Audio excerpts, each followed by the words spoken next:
Welcome to our March 7th edition of GoldandBlack.com Saturday Simulcast. Big show for you today. Brian Neubert will join us in the first segment, talk Purdue hoops, and heading in not only to Saturday's game against Wisconsin, but looking ahead to what the future might hold for the Boilermakers come tournament time, not only the Big Ten tournament, but the NCAA tournament. So Brian will join us, and then a very special guest, Dr. David Hummels will join us, the distinguished professor of economics at the Mitch Daniels School of Business. And he wrote a three-part Substack series on college athletics and the economics of it, and from a number of different perspectives.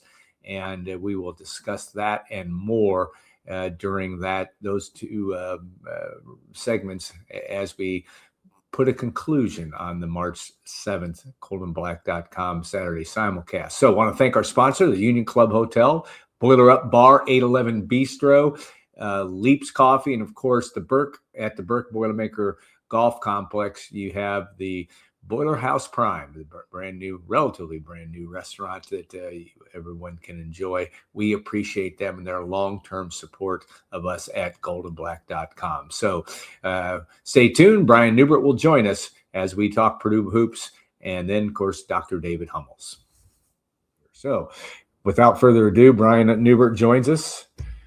And Brian, I don't know if we ever thought this day was going to come, the fact that it is farewell time for Purdue's senior class with Trey Kaufman-Renn and of course, Braden Smith and Fletcher Loyer, and then a couple other guys that are also going to be going through senior day, I believe. But, putting that a little bit into perspective in terms of, yes, it's been a challenged year, and Purdue has not met expectations, maybe as of yet, but these guys have had an unbelievable career at Purdue, and it's hard to minimize any part of that.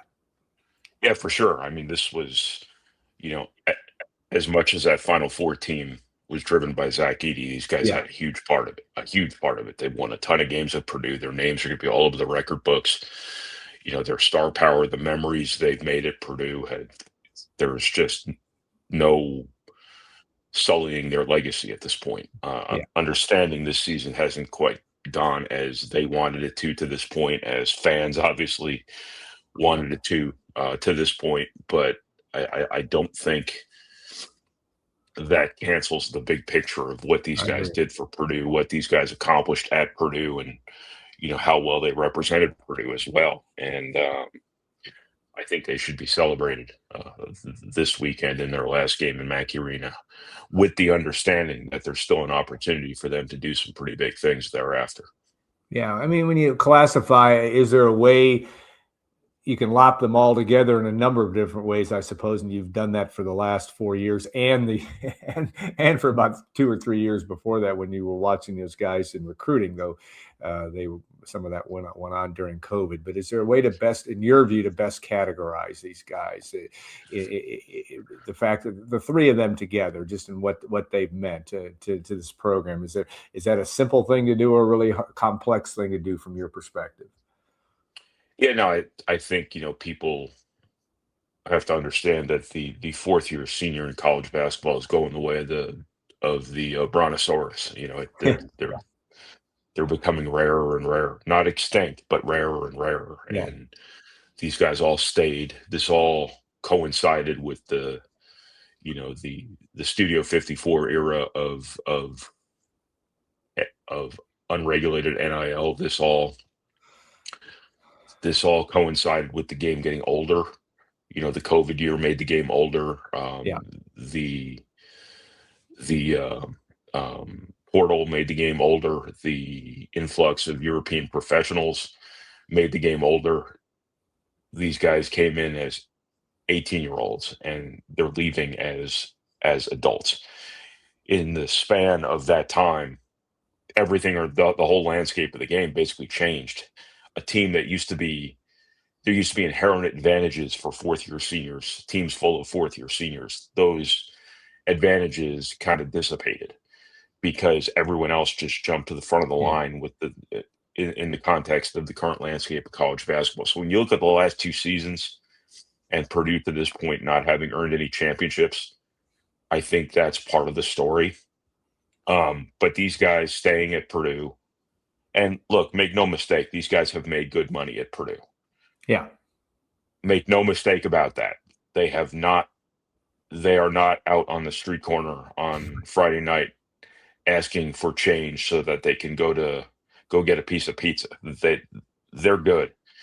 Um, but that doesn't mean other people weren't spending money like, the quote unquote drunken sailors when you could do that. And they're still going to find a way to do it even when you're not supposed to be doing it. But the 2 million or the 1 million somebody could make at Purdue could have been 3 million somewhere else. People Yeah. don't understand how insane the last offseason was, how insane the offseason before that, how just out of control things were.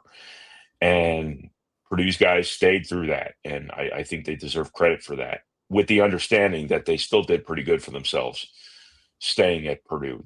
This is not a quote unquote poverty program. This is not, the Salvation Army of the Big Yeah. Ten.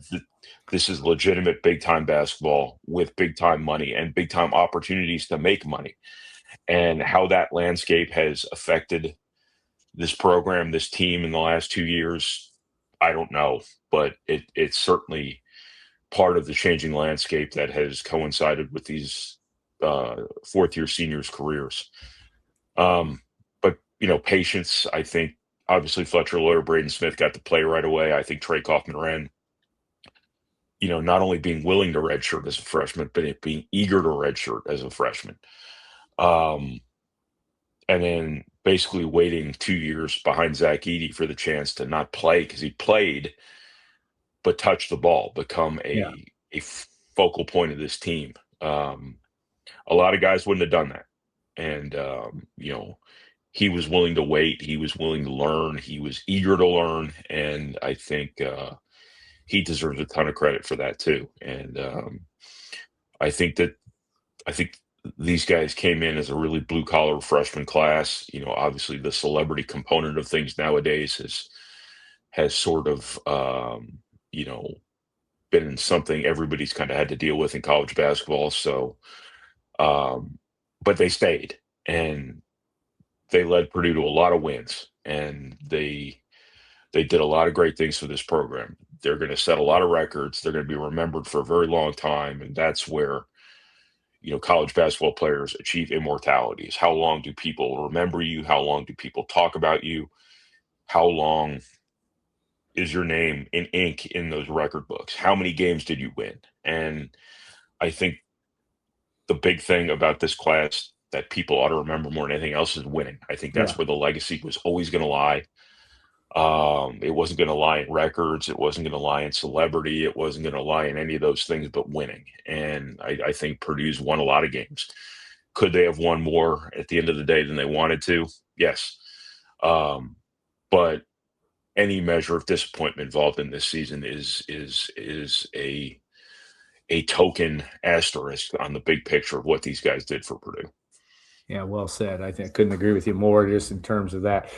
Looking ahead, obviously the senior day against Wisconsin, but also the Big Ten tournament.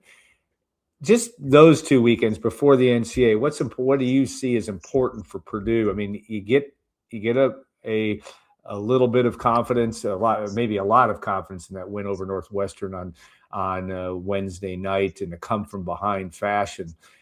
But what is reasonable? What do you think Purdue and Matt Painter and staff need to see here in the next couple of weekends as Purdue heads into the big dance? Just band back together. Just there's been a disconnect, in my opinion, solely in my opinion, Yeah, with these guys for a few weeks, and I think I can't claim to know why that is. yeah, But I think they just need to find some joy in this again. I think they need to find their chemistry again. I think they need to, get closer as a group. They obviously, from a nuts and bolts basketball perspective, obviously you have to be good on defense. And to be good on defense, you have to have good chemistry.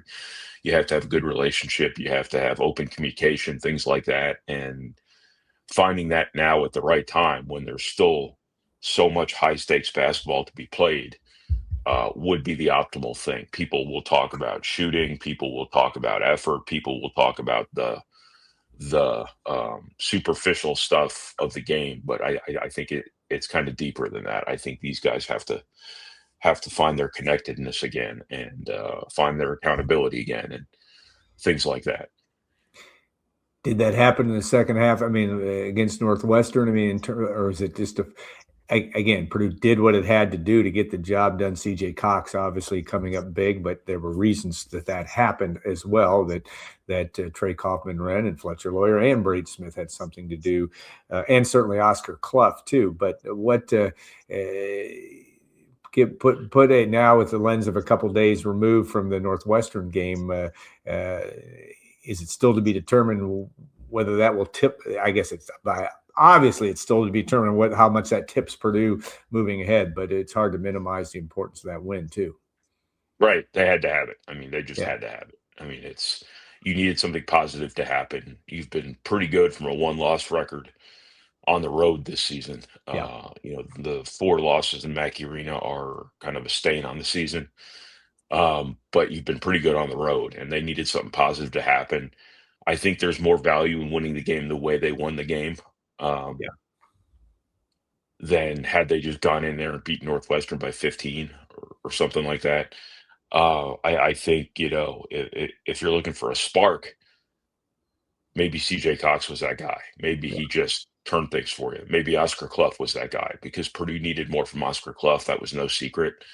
Purdue needed more minutes from him. Purdue needed better play from him. And those two guys kind of emerging in that moment to get you that much needed win. And that's not to say the seniors didn't have as much to do with it, but you don't win that game without CJ Cox's 27 points. Obviously, you probably don't win that game without the job Oscar Clough did. Both scoring a little bit for you, rebounding, but also doing some pretty positive things defensively in a situation where Northwestern was working over and over and over again to get you matched up on one of the Big Ten's best scorers and most unconventional and hardest to guard scorers in Nick Martinelli. I mean, that dude's out there making playing like a 70-year-old at noon ball. And some of the shots he made, when you look at Purdue defensively, if Purdue hadn't turned the ball over as much in the first half, things would have looked very differently. If you look at some of the contested 2-point shots Northwestern had to make, if you look at that absurd 3-pointer they made at the end of the shot clock there to take the lead in the final minute, the final total is not bad. And if a few of and again, there are what ifs about every basketball game, but I think Purdue was good enough defensively at Northwestern. I don't know if people felt that in the moment when Purdue was trailing with a minute to go, but I think that, they did what they needed to do defensively. I think they did what they needed to do offensively. I think Braden Smith deserves credit in the second half for, I thought in the first half there were a couple of moments where he tried to make the difficult play in situations where the ball was being doubled out of his hands. In the second half, I thought he was simpler. I thought he and Trey Kaufman-Renn alike leveraged their gravity to get those shots for CJ Cox. And to CJ Cox's credit, he made them. And, Northwestern made a calculated decision to help onto Trey Kaufman-Renn in that short roll, long roll, post up, whatever it might be, driving out of the high post situation. And CJ Cox burned it. And, people questioned Purdue's defensive scheme at times, and Northwestern was doing the same thing. You're helping in the lane because the lane basically is where defenses crumble. And Northwestern was dedicating extra body to the lane, and that open shooter that burns situations like that was making those shots. Purdue's been on the wrong end of that a few times this year. People question the system, but that's the calculation college coaches have to make nowadays. And when that corner shooter is making those shots, and more importantly, when the offense around him is making the right play to get those shots, that's the risk you run. And to Purdue's credit, they made the right plays. CJ Cox made the shots, and the game turned out how the game turned out. So it's a long answer to I don't even remember the question. No, you answered. Last question, though, and for you on this segment is just, obviously the landscape of the Big Ten, starting with Wisconsin, certainly on Saturday afternoon at 4:00 in Mackey Arena, a team that Purdue was up by 25 points in Madison, Yes. in one of its more impressive performances of the season. Yes, the score ended up being 16, I think it was, but it didn't really matter. And the rest of the Big Ten, in terms of, you've now seen just about, well, you've seen everybody in the league. It's Michigan and everybody else. So Michigan had a struggle on Thursday night to beat Iowa. They did get it done. Do you expect Michigan to roll through the Big Ten tournament? What do you see with that, and the importance also of Saturday's game against Wisconsin for Purdue? Well, part of the Big Ten tournament is just who wants to win it the most. Yeah. And I think Michigan's the best team. I think that's clear. But it's going to be a test of their attention span. I think last night at Iowa, that was an attention span game. That was they turned the ball over 1 billion times, gave Iowa a chance when had they been full throttle. And that's part of the challenge for like a super team is, do you play with your food sometimes? And I think that, Michigan might have played with its food a little bit there for a while and just gotten careless with the basketball. And so how invested Michigan is in winning that thing? Are they full throttle every game? Does the vanity ever kick in? Do they think things are going to be easy? Do they get overconfident? Stuff like that. They've played with fire a couple times this year. I mean, it's a long time ago now, but you remember they almost lost at Penn State. Right. They almost lost it. They did lose at home to Wisconsin. It took a bunch of threes by a rando Wisconsin big guy to do it, but it happened. They almost lost at home to Nebraska without Rink Mast, and they've struggled at times. They've been inconsistent at times. To their credit, when they've been in those situations, they've pulled through them. But all it takes is one in the Big Ten tournament. All it takes is one team to have an outlier shooting game against you to commit 5 more turnovers than you should have. All of a sudden, there's real game pressure on you, and then anything can happen. And if it goes the wrong way on you, you're done. And that's true of the NCAA tournament too. And teams like that need to be on top of everything. They need to be on edge at all times. That's been a situation for Purdue for 3 years. They need to be, angst-ridden. They need to be super motivated and super ready to match whatever opponents throw at them. And I think Michigan's obviously the best team. They're the most physically overwhelming team I've seen in the Big Ten, maybe since like Greg Oden. Michael Conley. People might say Zach Edey, obviously, but I think that this Michigan team's more dynamic than those teams were for Purdue. More weapons, more length, more defensive versatility, things like that. But I think they need to be on edge, and that they need to be, angry. I think Purdue needs to be angry. I think Purdue's needed to be angry all year long. And, I don't know if you have necessarily seen that all the time. Purdue needed to be together all year long. And I don't know if you've seen that all the time either. I think you have more often than not seen that from Michigan. And I think everybody can take a lesson from that, whether that's great coaching, whether that's how they handpicked their roster back in the spring. I don't know, but it's been pretty impressive to have a team that talented and that dominant that has been that, consistent in terms of winning every time out. Maybe not consistent from game to game, but consistent in terms of finding a way to win every time. Yeah, well said, and it will be an interesting thing to watch. Look for Brian's work after the Wisconsin game throughout the Big Ten tournament. Make sure that you check him out on GoldandBlack.com, and of course on YouTube as well, on our YouTube channel, podcast, etc. So Brian, thanks so much for joining us, and we'll look forward to your work throughout the rest of this season.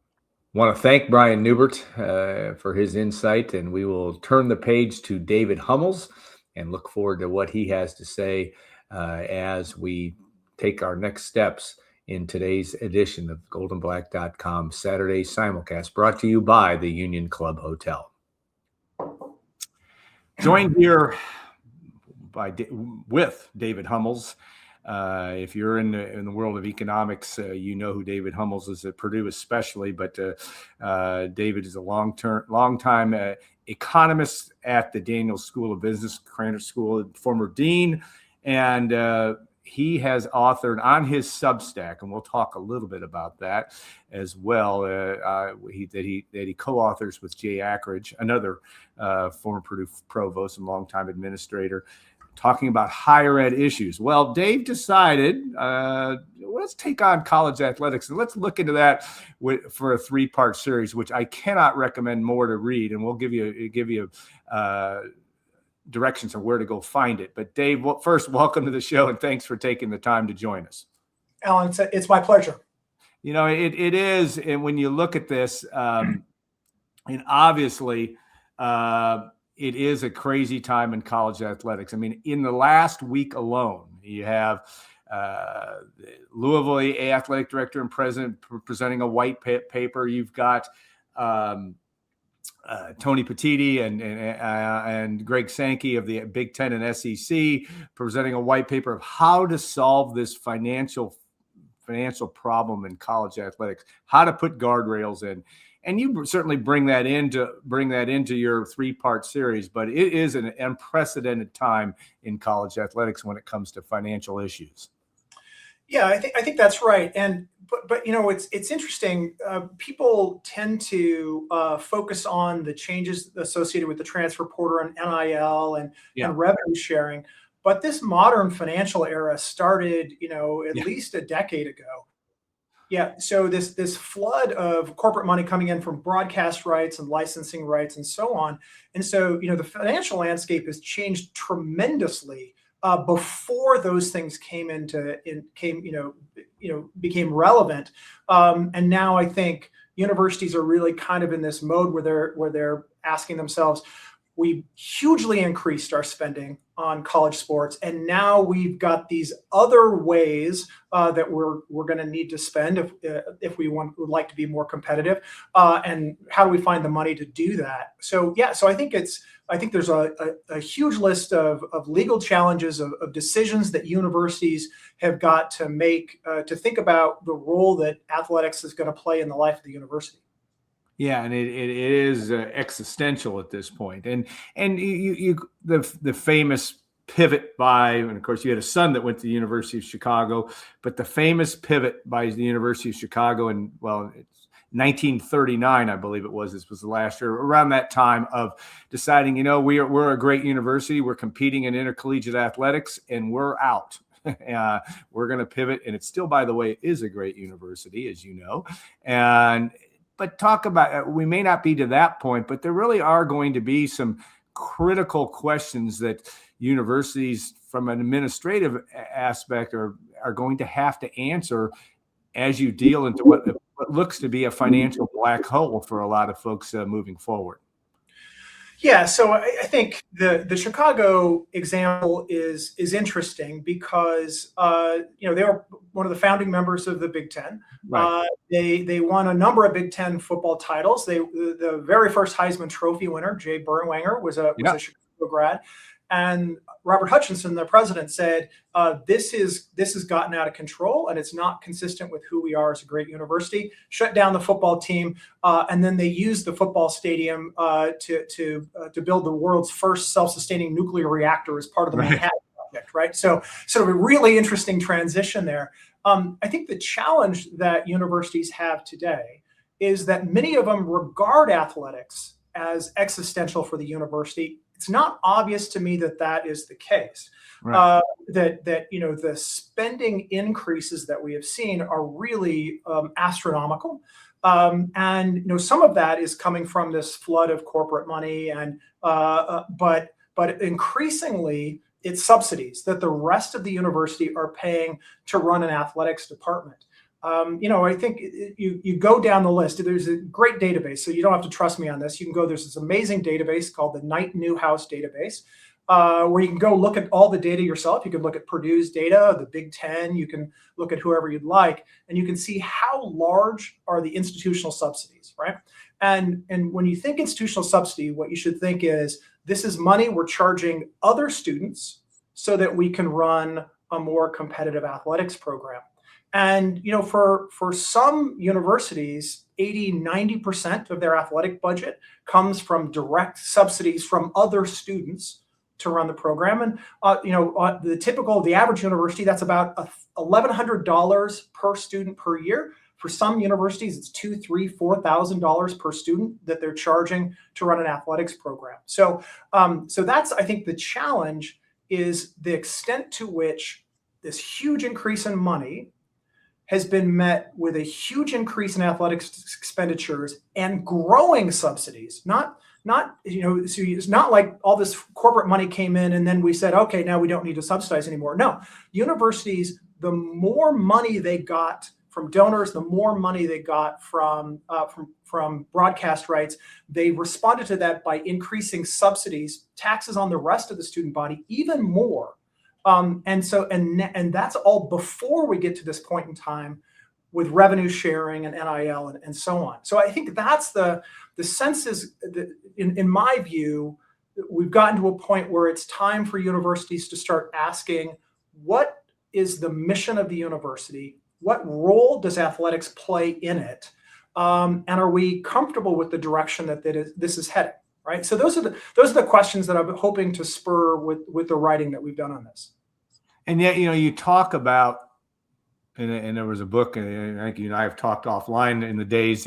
Murray Sperber wrote a book in early 2000s. I think a Purdue grad, but an IU professor, about beer and circus and the whole notion that this is adding to the university's, students' academic and athletic experience, and that is a positive for these big time universities. I mean, obviously we get flooded with Big Ten Network, ESPN, Fox Sports, whatever. It's all part of this. And even you admit in the paper, as we all do, we're all cheering our lungs out at Mackey Arena for Braden Smith and hoping that the Boilermakers make that run to Indianapolis this year. How do you look at this and say, find a way to turn this down? Is it turn this around or bring some level of reasonableness to this in an unreasonable world? Yeah, so I think the series that you referred to is in three parts. The first kind of lays out the finance. The second talks about the benefits that athletics departments bring to universities, and the third kind of talks about the new legal landscape. Right. And so I'll just kind of highlight a couple of points from that second piece and people can read in depth if they'd like. I think a lot of the focus has been on this idea that that successful athletics attracts students. Right. And you can find actually really good evidence for that. There's something called the Flutie effect. So, Doug Flutie's sort of famous Hail Mary pass to beat Miami resulted in this huge increase in visibility for Boston College. Yeah, Boston College. 1984. Yep. Big increase in applications. And then, closer to home, Butler had a very similar thing that happened. When they had their 2 Final Four runs, this massive increase in applications. And there, that's not just a sort of, couple of examples of this. There's pretty good statistical evidence that when there's a high profile surprise win, that universities are able to translate that into increased success in attracting student applications and enrollment. I will admit myself that when I was applying to colleges back in the mid 80s, the success of Miami's football team caused me to be aware of them as a school. I applied and was accepted. I didn't go there. I went to the University of Colorado, but I would never have applied to them if I hadn't seen their success on the football team. So I buy that argument. Yeah. I think the challenge that you run into is that all of the sort of evidence on this has to do with surprise wins. Okay. Yeah. So it's the fact that it was a Hail Mary pass that beat Miami, right? And that it was wildly implausible that Brad Stevens would take Butler to 2 Final Fours in a row. It's the surprise element that caused the increase in visibility and applications and so on. So you can't plan for surprises, almost by definition. And for every surprise winner, there's a surprise loser. So there's actually very weak evidence or not much evidence whatsoever that simply spending more money on athletics generates greater visibility, applications, and enrollment, and so on, right? So that, and I think, and part of that is just, and this is a piece that I think is really important for people to keep in mind. Yeah. That, athletics is a zero-sum environment. For every winner, there's a loser. It can't be the case that every single university spending more money results in more universities having more wins. Someone's got to lose.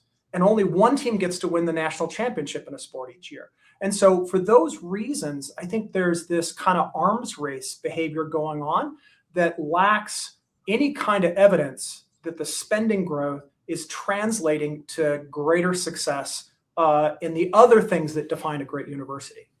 Yeah, and it's a fascinating study on Butler, like you said, Miami, and the term zero-sum game is really an important thing. It's people that, again, in our world at Gold and Black, that want its national championship or bust, and of course Purdue talked about that as a men's basketball program. Only one team gets it done, right? and it is clearly that is a way, an important way to look at that. Well, and I don't want to skip around, but I do because we're obviously a Purdue-centric show, and that's who we cover, and that's who you work for. But it's really fascinating, and you didn't focus your three-part study on Purdue per se, but you're certainly aware of, and not to breach any confidence in your days as dean or what you know, but from a 35,000 foot level, Purdue is still fiscally pretty responsible in this environment. Talk about that and what you've seen and how you've seen how Purdue has been able to weather this storm, despite having a very challenged Purdue football program. Yeah, so I'll share one thing from my time as dean, and then I'll share some things that anybody can look up on their own using this Knight House database, right? So one of the very first meetings I took when I came in as the interim dean was Morgan Burke invited me across campus to have a conversation about the importance that the academic aspects of the university, how central that was to the way the Purdue athletic department worked. Had similar conversations with Mike Bobinski when he took over. And I'll just sort of say, both as dean and as a faculty member, I've always had a very good feeling about the primacy of the academic enterprise in the way Purdue runs things. And I think if you just listen to Matt Painter talk about this,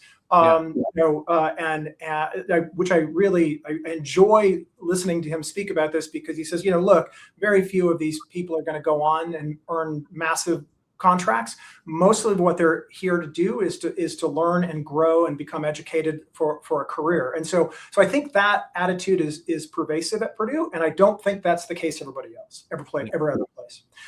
With respect to the finances, nationwide, huge subsidies that flow into athletics. Those subsidies are increasing even as outside money, corporate money, donor money has increased. But Purdue has been an exception. The 2024 data, that's the last year we have complete data.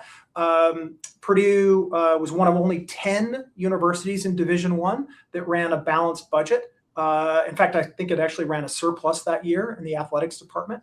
Almost everybody else is subsidizing pretty heavily.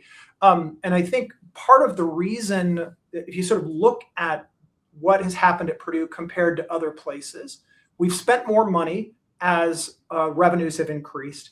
We just haven't accelerated the spending faster than the revenues have come in, right? So the athletic department has, it's almost, I think, double, closing in on triple the amount of money that we had 10, 12 years ago. Mm-hmm. But we haven't let spending grow faster than those revenues. That is very different in other places around the nation. And I think the primary place where this happens is in football spending, right? Yeah. And in specifically football coaches. Like, you can sort of see the increase in spend in other universities where football is about 30% of the overall spending nationwide. football coaches are almost 10% of athletics department spend nationwide.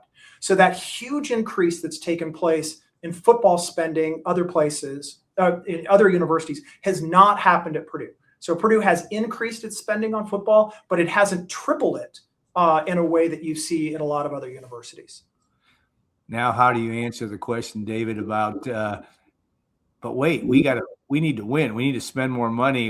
Whose backs will that come on? Because you talk about, and it's true nationally, ticket sales in general are flat.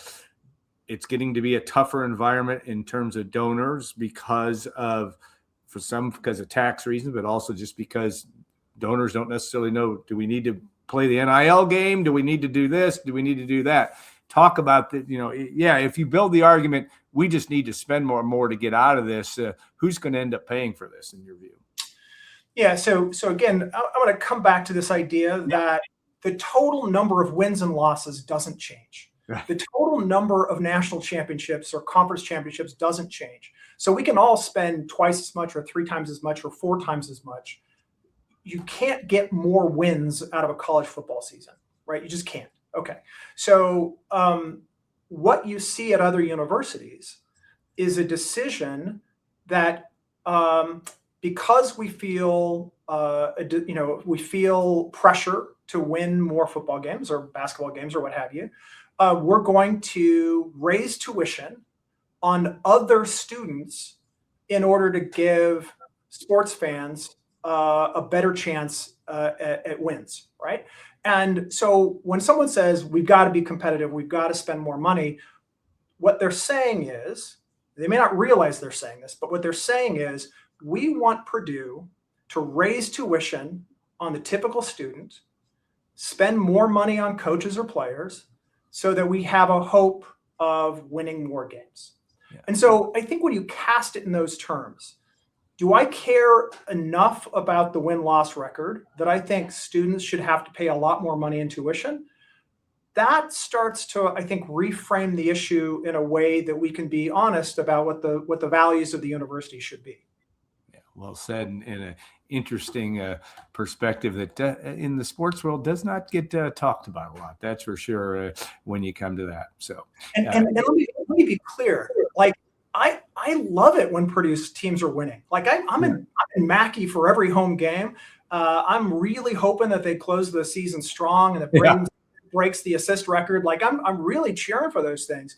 But I feel like I can do it from a place where I feel good about it because the players stick around for 4 years and they get their degrees, and we haven't taxed the rest of the student body to make that happen.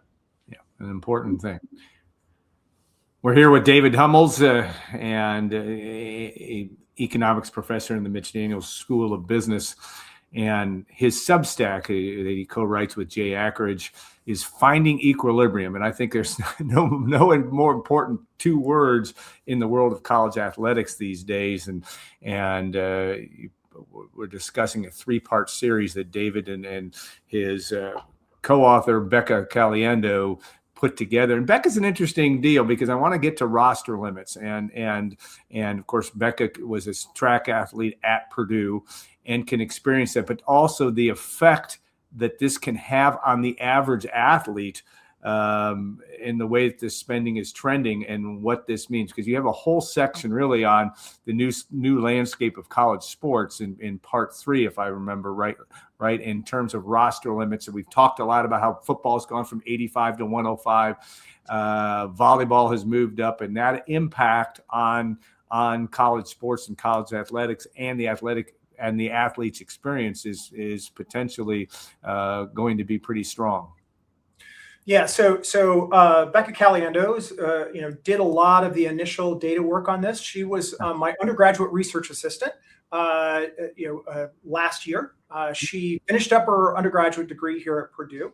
She wasn't able to complete her eligibility as a hammer thrower for the track team. Wasn't able to complete her eligibility because Purdue had to retrench on some financing, needed to cut its rosters to get within the limits, had to make some kind of hard choices. And so she finished her undergraduate degree. She found out very late in the game in the spring, last spring, that she wasn't going to be able to compete, but she'd already applied for and been admitted into a master's program here. And so she's finishing that up this year. She'll go on to Northwestern Law School next year. So like in some ways, I think Becca is exactly what we want from college athletics. She was attracted to come to Purdue both because of academic excellence and because she could compete, on a Division I, track team. She graduated with a 3.99 GPA. She was our senior of the year in economics. Tremendous research assistant. So, but I think she is in a lot of ways a great example of what you want to happen in athletics, but which is going to happen less and less in athletics. And the reason in part is these roster limits. So we did this analysis where we went through and said, okay, so it was a sort of change where in Division I, it used to be you were limited in the number of scholarships you could offer and have unlimited rosters. Have as many kids, participating as you want. And that changed to sort of say you can have the rosters are strictly limited, and you can offer as many scholarships as you want to anybody who's on a roster, subject to that counts under the revenue sharing number. Any new scholarships count under that revenue sharing number. So what's that mean? If you actually go through, you can use these data from Equity in Athletics, which is the group that really sort of tracks the Title IX compliance stuff. And you can look at the size of rosters that universities had in different sports prior to the roster limits. You kind of go through and say how many students are going to have to get cut. It's about a quarter, like 25% of Division I athletes will lose their ability to participate in intercollegiate athletics because of the roster limits. Really big effects in track and field, in football, in baseball, really kind of the bulk of it. I think women's soccer is also a good one. So I think there are a lot of students who won't have that opportunity. Now, just very quickly on that, you could look at that as a just outcome in the following sense. You could say, well, look, the way this has been operated prior to revenue sharing was the football team made a lot of money. The basketball teams made a good chunk of money. We used that revenue to run the rest of the athletics department. So there was a subsidy flowing from the football team, effectively their revenue generation, to every other part of the athletics department. And so in some ways, these new rules are a rebalancing that sort of says we're going to limit the size of those subsidies. But it does mean that there are, subsidies running from football to other sports. Right. So you might say, well, that's fair. And it might be, but it also means that a very large number of student athletes won't be able to compete any longer. It gets back down to mission of the university and what this is supposed to be all about. And we're going through an existential discussion on that, really, aren't we? I mean, it really comes down to how big of a, we're talking about things like football creating its own, power league of 32 or 64 teams and separating itself really from not only the NCAA, but its own, and it's already kind of done that, as we well know. Is that a simple way to put this? Is it looking ahead that those two sports are football primarily, and then men's basketball certainly is part of that. That's the world that you may see in 10 years. You buy that theory just based on trending of where all this is going.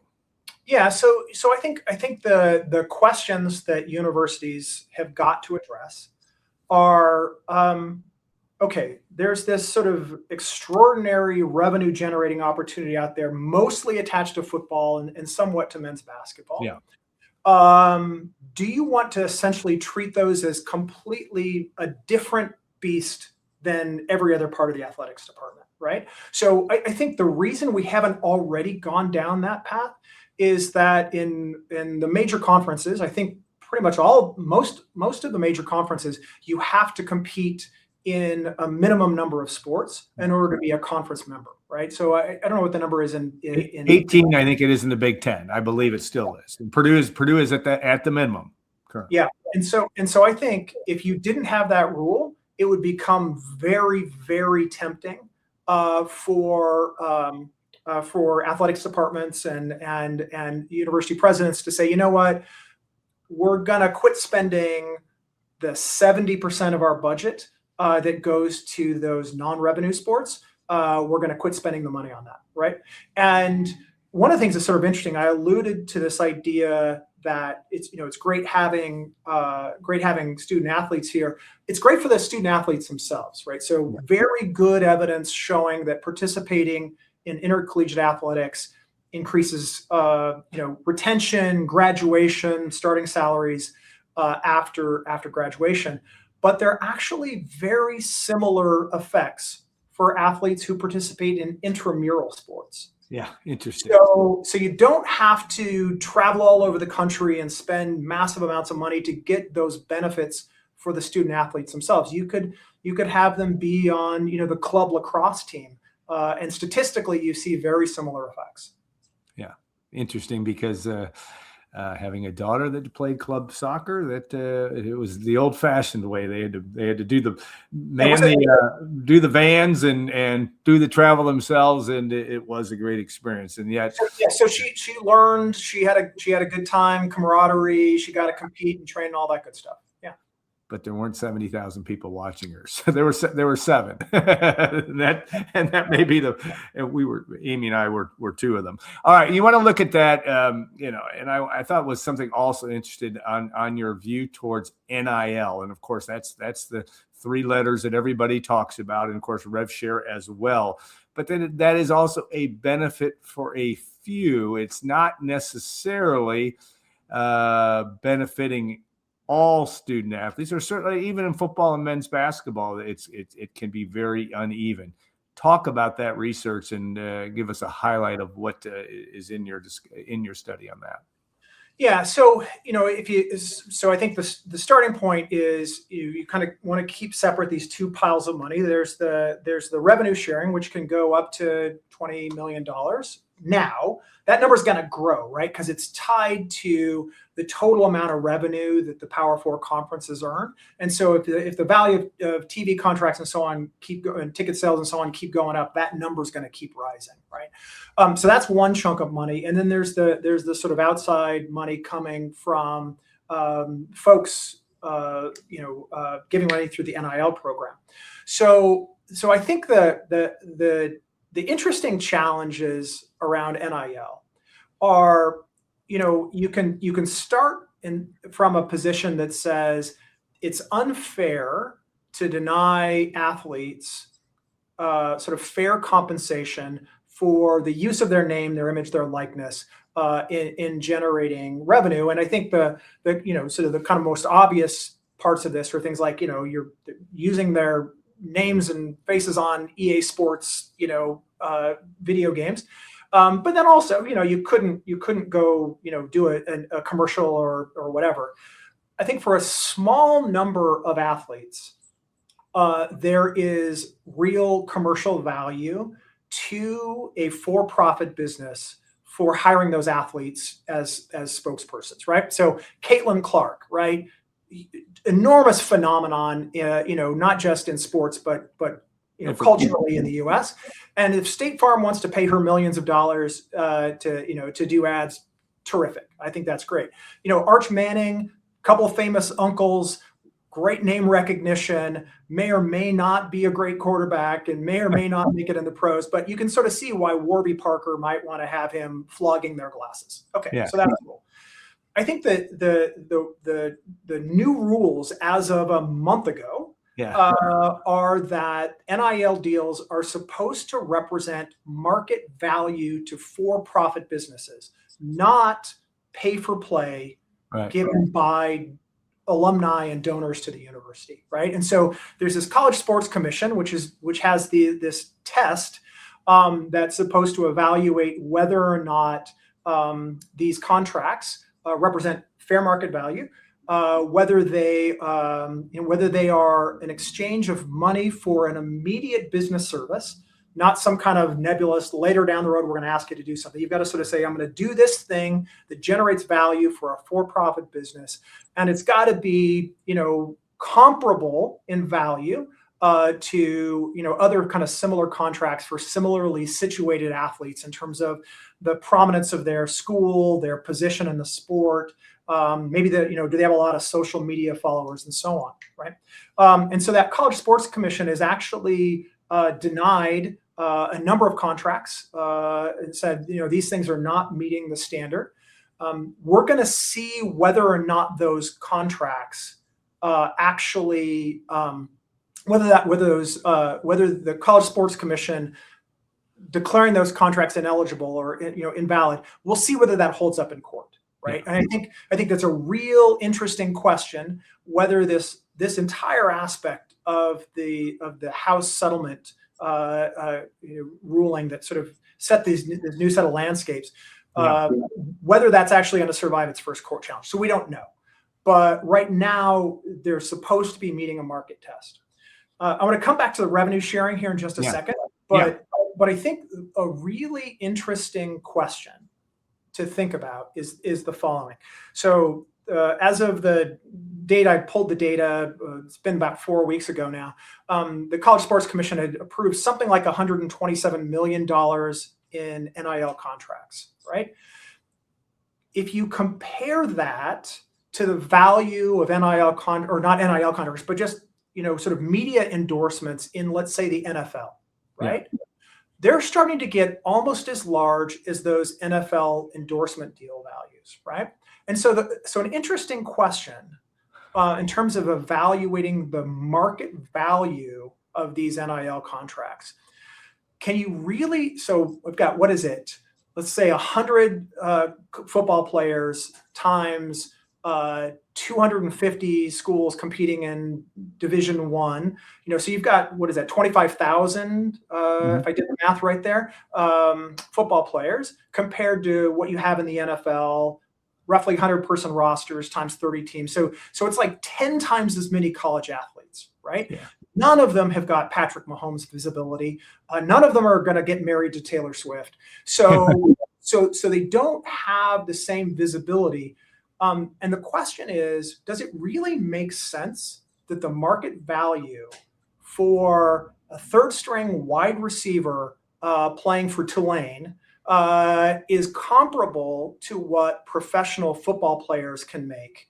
And I'm kind of skeptical that they're really applying a true market value test to these NIL deals, because I just don't think having a typical college athlete endorse your product is that valuable. And to give a local example of it, if you watch Purdue basketball on TV, you'll see an advertisement for, I think it's like Freddy's Frozen Custard, where three of the guys, will go on and talk. Here's my favorite frozen custard. It looks like it was filmed on somebody's iPhone. And the audio is kind of a muddy mess, and I can't imagine that paid those guys very much money to do that. But that's the kind of, for the typical athlete, that's the kind of scale of these things that I think probably makes market sense. And I don't know how you get from there to Ohio State generating $35 million in NIL deals. Like how are Ohio State's athletes really generating $35 million in market value for a for-profit commercial enterprise? So I kind of call BS on that, but we'll see how that whole thing shakes out. And is it as simple? And there's nothing simple about this. There's a federal commission getting together here in the next week, which will include the president and some other folks that are in the college, and some that aren't, Tiger Woods, that aren't in the college football world or college sports world.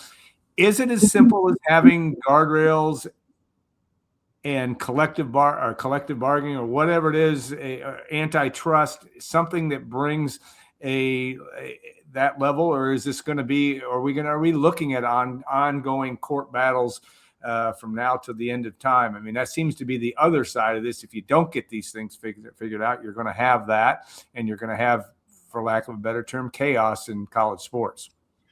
Yeah, so I think the heart of the problem, you had a guest on last week who I think you guys had a great conversation about what it is that sports leagues try to do when they put salary caps in place or they select talent via a draft.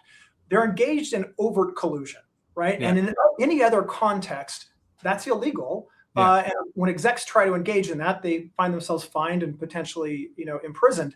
So the reason that sports have been allowed to collude is because basically, some combination of congressional acts, decisions by the National Labor Relations Board have given them space to collude explicitly in setting the terms of competition. And the reason that they've the justification that's always been given is the product is competition itself. Yeah.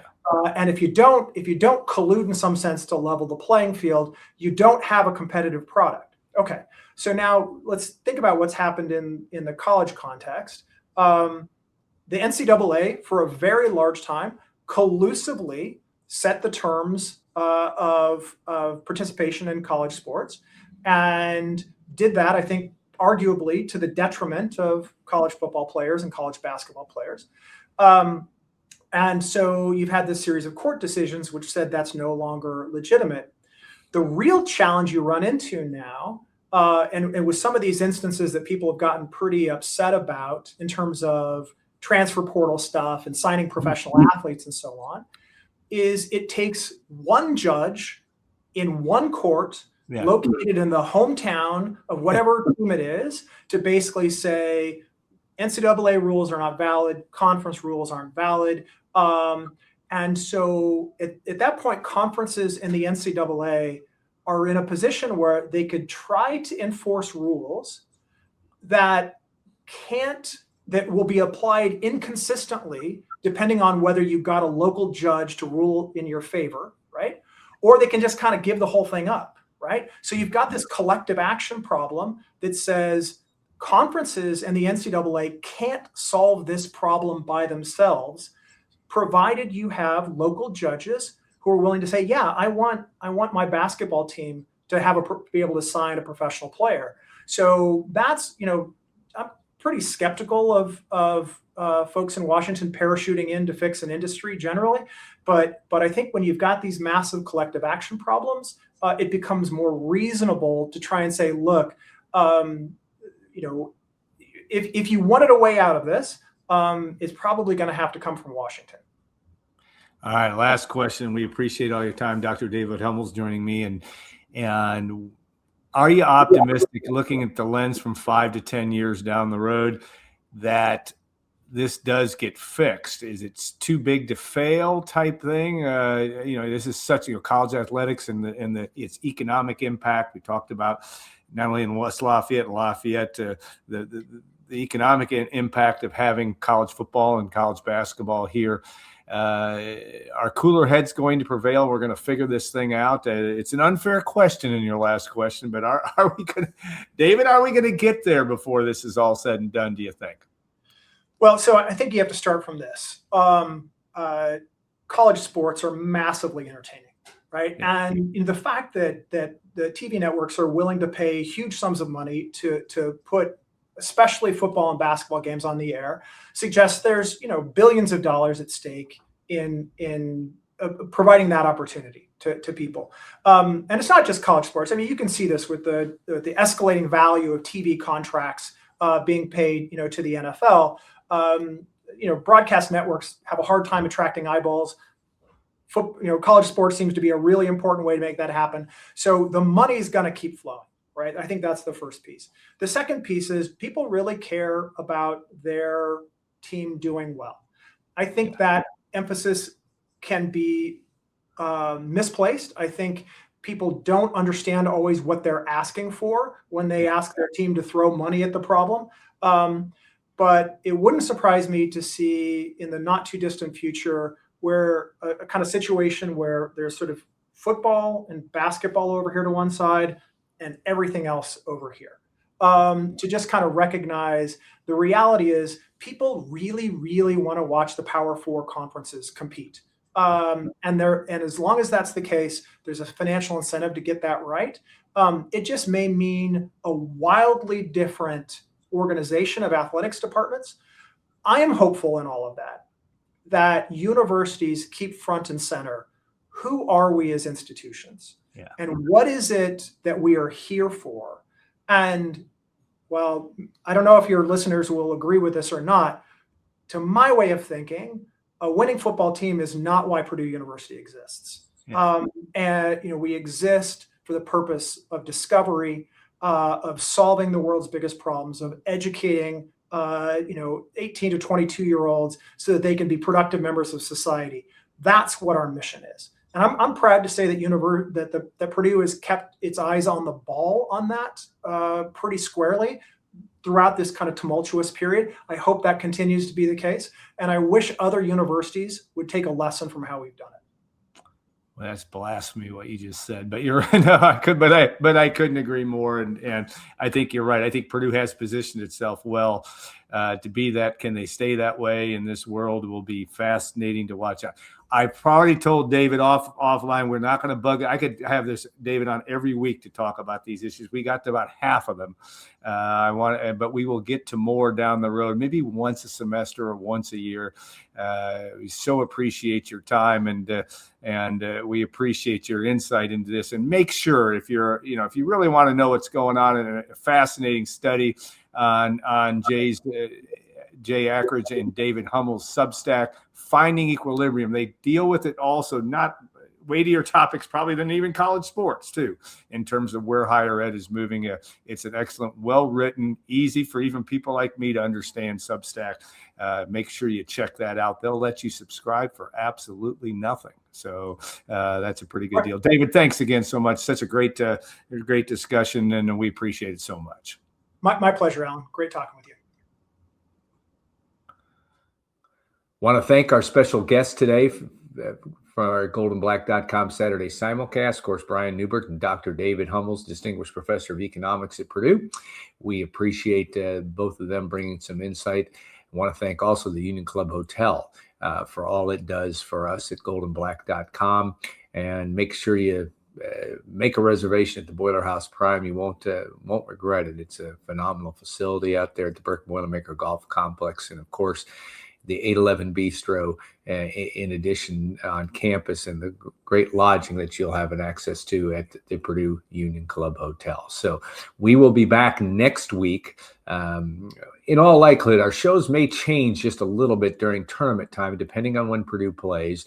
We may kind of substitute Brian's rap videos for GoldandBlack.com Saturday simulcast. But I suspect we'll have some football next week as well. Obviously, Purdue football is in its will start its second week of spring practice next week. Tom Dienhart and Dub Jellison do a great job covering that.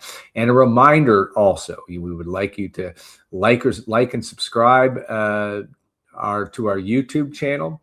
You can leave us a positive review on your favorite podcast platform if you're listening to us that way. And of course, we would also like to have you as a subscriber to GoldandBlack.com. You can get 2 months for $1 if you use code PU1 for your YouTube subscribers. And we would appreciate if you would become a member and join the thousands that are, and we appreciate them as well. So have a great rest of your weekend. Thanks for taking the time to watch and or listen, and we appreciate that very, very much.